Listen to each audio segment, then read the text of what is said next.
আপনাদেরকে উদাহরণ দেই, মনে করেন এই মসজিদে আজান হয় 5 ওয়াক্ত 5 বার।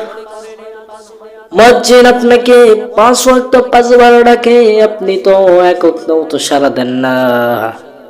আপনাকে যে সময় দিয়েছেন, প্রথমত সময়ের কসম খাইছেন, দ্বিতীয়ত আমি আল্লাহকে যারা সময় দিবে না তারা ক্ষতিগ্রস্ত। ক্ষতিগ্রস্তের মধ্যে রয়েছে মানুষগুলি।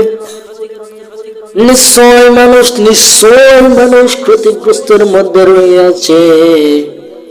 এখানে কাউকে একাভাবে বলে নাই, এখানে সব মানুষদেরকে বলতেছেন ক্ষতিগ্রস্ত।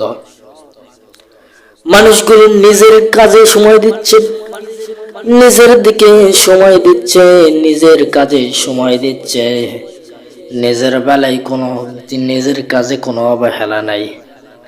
অবহেলা শুধু আল্লাহর কাছে দেয় কি দেয় না।